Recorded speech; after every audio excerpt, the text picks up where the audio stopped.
Depuis les prévôts des marchands de Paris, l'élection du premier maire, Bailly, la suppression de cette fonction d'élection du maire, encore après la Commune, Paris c'est une histoire tourmentée, tortueuse. C'est une ville qui s'est souvent construite contre le pouvoir central et cela explique d'ailleurs en partie des retards en matière de développement sur le transport, les espaces publics ou jusqu'à l'orée des années 90 en matière sanitaire.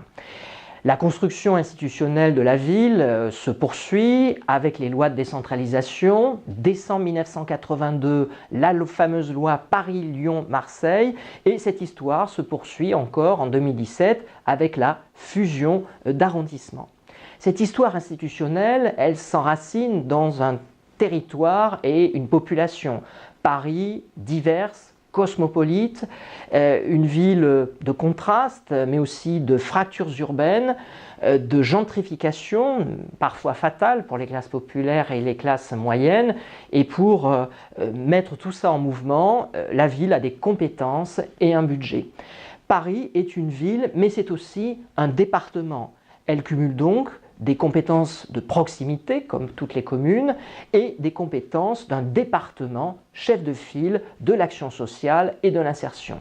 Avec un budget de plus de 7,5 milliards en dépenses de fonctionnement et 1,5 milliard en dépenses d'investissement, on peut dire que Paris est un micro-État. Paris est présente dans toutes les étapes de nos vies, très tôt le matin, avant même notre réveil, avec les services de voirie, de propreté. 7000 agents s'en occupent sur un total de plus de 51 000 agents. Vous les croiserez un peu plus tard au berceau, dans les crèches dont la ville a vocation à en créer, à les entretenir.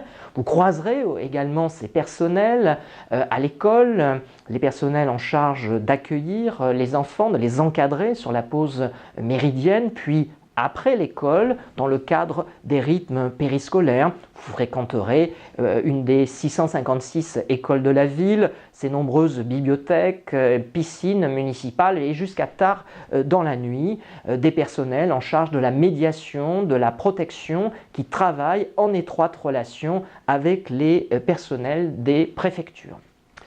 Pour aller plus loin dans ce parcours, nous vous invitons à découvrir le support de formation et les quiz qui sont attachés avant de revenir sur des débats plus essentiellement politiques. Alors bonne chance et bon courage.